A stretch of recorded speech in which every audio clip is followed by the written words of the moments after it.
especial com um cara que eu sou fã, gosto muito, porque ele retrata muito da questão de um sonho que eu tenho guardado aqui comigo, que é o sonho de ser cantor, né?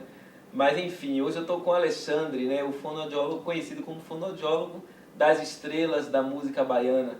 E hoje ele vai falar pra gente o quão importante a voz na nossa profissão, na nossa vida.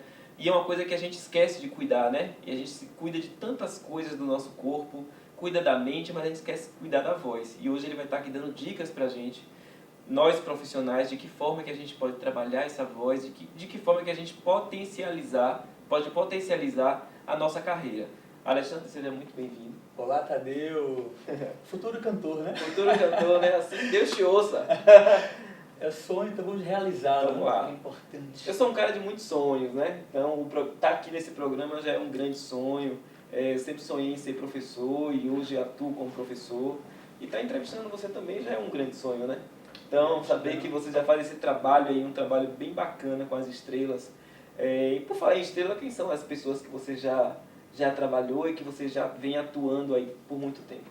Então, assim, algumas delas, o Piscirico, né, que foi o Márcio Vitor, também, Vina do Cheiro de Amor, a Márcia Freire, Márcia Short, Netinho, e alguns amigos aí, né, da área do canto e também da fala, né? São as estrelas da fala também, que é importante. Você é uma delas também. Vamos marcar aí pra gente treinar, porque eu tenho muito para aprimorar. Bom, então quando a gente fala das estrelas, das cantoras e dos cantores, a gente também não pode esquecer também dos radialistas, né? A gente não pode esquecer dos empresários, dos palestrantes. Aí eu queria que você dissesse para mim assim, o fundamental que você conhece, qual que é a importância hoje da voz no ambiente corporativo, no trabalho, para o profissional. Muda alguma coisa? O tom da voz, a entonação, isso traz algum diferencial? Tadeu, voz é muito mais do que som. Voz é expressão, voz é atitude, voz é ferramenta estratégica de trabalho. Quem usa a voz no trabalho, usa a voz profissional. Uma coisa é a voz do dia a dia, coloquial, e a outra, bem diferente, é a voz como ferramenta estratégica de trabalho. Compare voz à roupa. Roupa de praia é uma, dormir é outra roupa, palestrar é outra roupa. Com que roupa sonora eu vou para atender uma pessoa, para liderar? Então, como usar as entonações vocais, como utilizar a respiração de modo profissional, como impostar a voz, como colocar a sua voz, por exemplo, para um gestor com uma voz muito nasal pode não combinar, ou aqui na faringe também não, ou aqui na garganta. Então, como utilizar essa impostação para que o conteúdo emocional da mensagem atinja com assertividade as pessoas e evitem brigas, conflitos, mal-entendidos por uma pequena entonação errada às vezes. É muito comum líderes, né, em reuniões, eles querem afirmar alguma coisa ou então querem perguntar, mas soa diferente, porque a pergunta tem uma entonação diferente da afirmação. Então, naquela correria, na agonia, o cara fala algo, aí você entende o contrário. Aí vira, né, aquela coisa desnecessária, aquela briga, perde a produtividade vocal. É verdade. Então é importante utilizar a voz de modo consciente, estratégico, profissional, para gerar harmonia na empresa e também valorizar a própria imagem sonora da eu-presa e da empresa. Porque cada colaborador representa oficialmente a imagem sonora da empresa, da portaria até o executivo.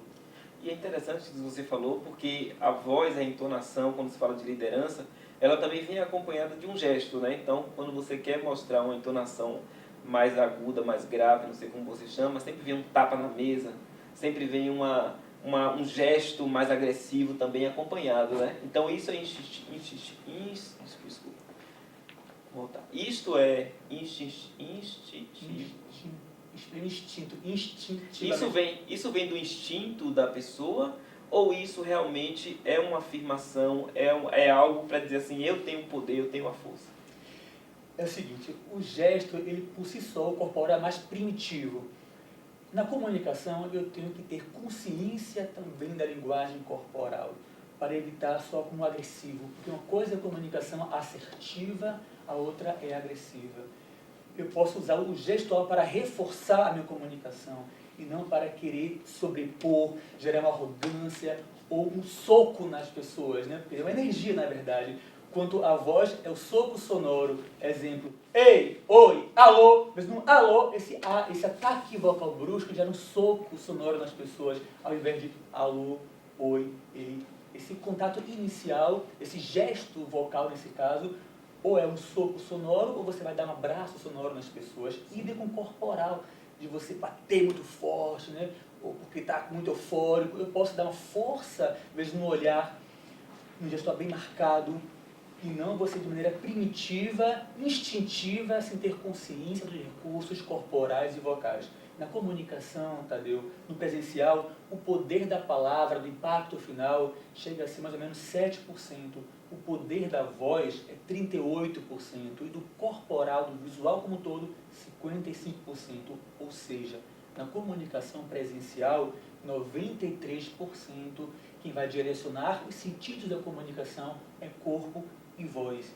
Não é só o que eu vou dizer, mas como eu vou dizer, essa maneira, para que tanto o recurso corporal e o recurso vocal possa reforçar, dar o poder, dar o valor para a sua mensagem, sem ter que prezar pela arrogância, pela tom de voz muito forte, ou bater muito forte na mesa para querer se impor. Isso vai perder o respeito, na verdade. Eu tenho que me impor com assertividade, tanto no corpo e na expressão da sua voz na comunicação. E você falou também da respiração, né? E aí a respiração, a gente parece que às vezes esquece de respirar. Ou a impressão que eu tenho é que a gente não sabe respirar. Então a gente está sempre ofegante, vai falar muito rápido, e aí cansa muito rápido.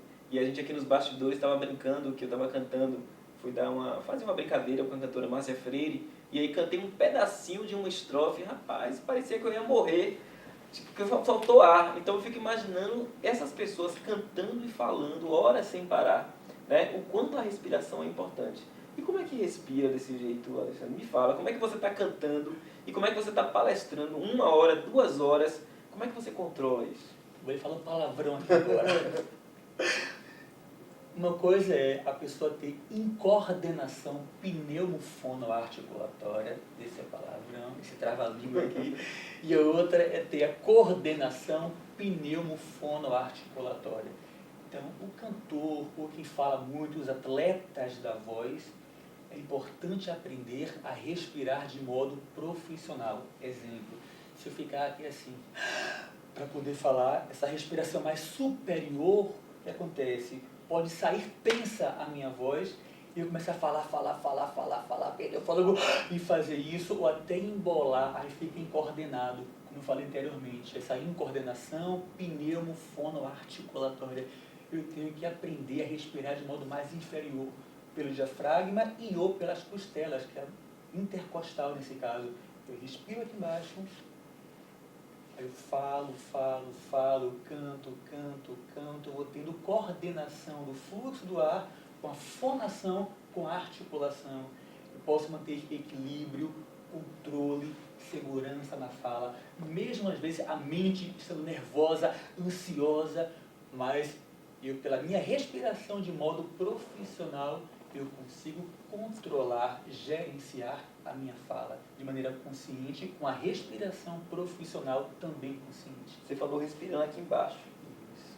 Eu respiro aqui em cima, então é por isso que está tudo errado. Para uma respiração profissional é importante você mudar esse ajuste muscular, o suporte muscular da respiração. É você começar a ativar mais o diafragma e a musculatura intercostal, para também evitar o cansaço depois de falar muito, ou falta de ar, ou aquela ofegância, ou até gerar uma má impressão para a plateia. Por exemplo, microfone, amplificação e ruído. Fala palestrante, altamente competente, sabe o que vai dizer, ele é o cara. Na hora de falar, começa a fazer aqui assim, o microfone, amplifica som e ruído. Aí gera no outro dúvida. Ele está inseguro? Ou ele é asmático, ou ele fica... Porque essa respiração ruidosa gera essa incoordenação pneumofônica.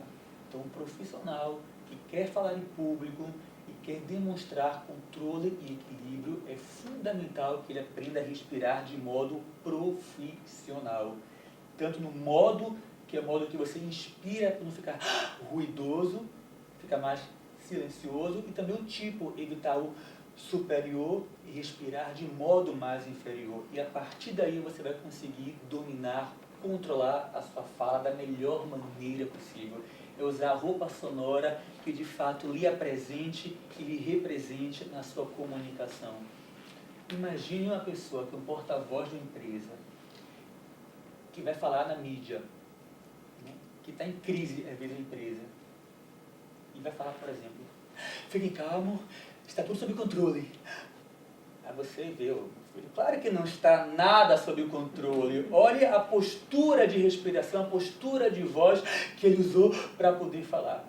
Então, se a pessoa quer demonstrar equilíbrio, demonstrar controle, mesmo a mente estando naquela agonia, aquela ansiedade, você pode, pela sua respiração e pela sua boa dicção, demonstrar controle e equilíbrio para poder falar na mídia. E evitar essa coisa incoordenada, que é uma voz que acaba atraindo você. Porque de nada vale saber o que dizer, o como dizer, que é de extrema importância na comunicação. Muito bom. Ivan, você é um cara cheio de projetos, né? Tem algum projeto aí encaminhado que vai acontecer por agora, um bom... Lá na frente, fala pra gente o que você quer que você está aprontando. Você apronta muitas coisas, vamos lá. Sabe que minha mente, né, ela viaja, né? A mente de águia, né, do comunicador. Então as ideias vêm e eu vou colocando em prática. Tem os meus cursos que eu ministro já, que são os 3 programas básicos, que é o PAV, PEV e o PIV. O PAV, que é o programa de aperfeiçoamento da voz, para trabalhar as bases da voz, a consciência vocal, a respiração profissional, a dicção, a projeção de voz, porque uma coisa é você tender a gritar e a outra, bem diferente, é você projetar a sua voz. Então são várias técnicas mais fonoaudiológicas para você trabalhar as bases da voz. Depois vem o PEV, eu também sou ator, além de fono. Então, eu junto um pouquinho do teatro também, a expressividade cênica, o emocional, já que voz é emoção concretizada. Aí eu junto a questão da voz com o corporal, postura, o gestual, os meneios de cabeça, o olhar, junto com as entonações, com a ênfase, a pausa estratégica. Depois tem o PIV. Então, eu sou Master Coach e Master em PNL, né? E o que acontece? Trabalhar as cordas emocionais, as psicológicas, trabalhar a atitude na comunicação e evitar aquelas vozes do tipo: eu vou gaguejar quando eu falo em público, eu não consigo, olha quem está ali me assistindo, que é o selfie 1 gritando, né? Essa voz. Então, o PIV, que é o poder interno da voz, é você se empoderar do seu poder, da sua essência na comunicação, porque o ser humano nasceu para a plenitude, para brilhar. Então é você tomar posse da sua voz e não entregar a sua voz para o outro, para você não se calar. Essa é a grande questão. Então PAV, PEV, PIV é o tripé do que eu chamei da voz do vencedor. Porque um dia eu li assim uma frase do Fred Jorge: o vencedor. O vencedor a gente conhece é pela voz. Na hora veio uma ideia do projeto, a voz do vencedor, que é esse tripé. E depois, né, também tem outros projetos, né, que é o POV, então PAV, PEV, PIV e o POV, que é o poder oculto da voz, que é o poder energético da voz, que é para, nesse caso, contemplar dimensões mais energéticas da comunicação, da expressão da comunicação também, porque voz é mais do que som, voz é expressão, voz é essência, é a sua voz interna, é a voz da alma nesse caso. Então, como trabalhar dimensões mais sutis, mais ocultas da voz. Esse que é o POV, que é o poder oculto da voz. Também tem vários work-voices que eu lanço, né, que é de saúde vocal, fisiologia da voz, para você conhecer melhor a sua voz. E também, né, tem o que eu faço que é anual, que é o painel da voz, que vai ocorrer no dia 22 de outubro, no Teatro Castro Alves. Lá no palco vai ter cantor, jornalista, gestor empresarial, ator, eu como fono, coach, que é para celebrar a voz em várias dimensões da vida, de maneira bem descontraída, bem informal, com muita arte, muita cultura, muita dança. É a voz na nossa vida mesmo. Vai ser a 10ª edição do evento, então vai ser um evento lindo. Eu espero você lá e também todo mundo aqui para poder estar lá celebrando a voz, porque voz é vida, voz é arte, voz é você respirar, é você saber que você está vivo e vai se projetar para o mundo. Essa é a ideia do painel da voz, a 10ª lição. Que beleza. Então, você que está em casa aprendeu? A voz é fundamental. O Ivan Alexandre acabou de nos dar aqui várias dicas e é fundamental que a gente cuide da nossa voz como instrumento de trabalho mesmo, como instrumento de empoderamento. E eu espero que ele volte, espero que você volte, Voltarei, com certeza. sim, com certeza. É o tempo que você cria o PUV, né? Então já tem, quando ele criar o PUV, ele volta. Vários outros. Então a gente vai se despedindo aqui de vocês. No próximo domingo a gente tem uma convidada muito especial que vai estar com a gente. E um bom domingo, um bom restinho de domingo para vocês e uma excelente semana. A gente se vê. Muita voz.